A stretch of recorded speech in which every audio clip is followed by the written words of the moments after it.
Catherine Bernardo umaani ng mga yakap at pagmamahal ni Alden Richards. Uy! Siyempre, ito na nga ba ang sinasabi ng mga bashers na wala na silang magagawa pa at hindi nila kakayanin na magtagumpay dahil ipinaparamdam, ipinapakita ni Alden Richards na talagang matatag at porsigido siya na maipaglaban ng isang pagmamahal para kay Alden at Catherine. Siyempre, lahat ay nagbibigay kasiyahan, no? Dahil nga ang pagkakatuluyan sa relasyon ni Alden at Catherine ay isa sa magandang pangarap, isa sa nararapat lamang na maipagpapatuloy at may bahagi sa taong bayan. Sabi nga ng dalaga na sobra siyang umaasa, sobra siyang nagmamahal ng todo para sa aktor, kaya nais ng dalaga na sana'y maging makatotohanan na sana ang lahat na kayang-kaya na nilang ibahagi ang pagkakatuluyang pinangarap ng dalaga dahil alam ni Alden at Catherine na sadyang marami ang umaasa at nag-aabang tungo sa kanilang pagkakatuluyan.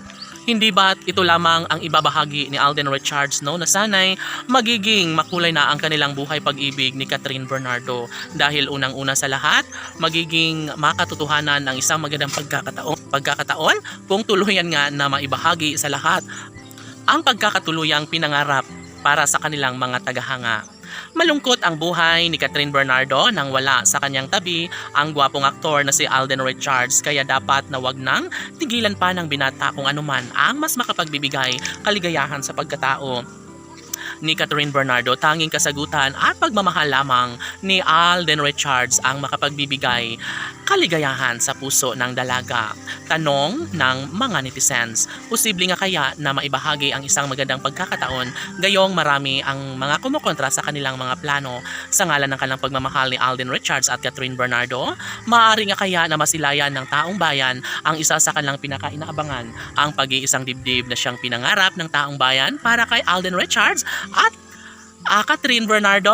Well, lahat ay maisa katuparan, mabigyang tuldok na ang lahat at wala nang magagawa pa ang mga bashers dahil mas lalong pinapatunayan nila sa isa't isa ang isang pag-ibig na talaga nga namang wala nang sinumang makakapigil, wala nang sinumang makakapagbabago dahil iisa lamang ang hangarin ng taong bayan, kundi ang maipagpapatuloy ang isang pagmamahal na dapat lamang na kanilang mapagtagumpayan ni Alden at Catherine. Siyempre, hindi na magbabago pa ang isang pagkakataon ngayon dahil nga mas lalong tumitindi ang pagmamahalan sa mga puso ni Alden at Catherine. Dapat umano ay wag nang tumigil pa si Alden Richards dahil napakaswerte na niya kapag makatuluyan niya ang babaeng pinakaminamahal ni Alden Richards. Walang iba kundi si Catherine Bernardo lamang. Laban!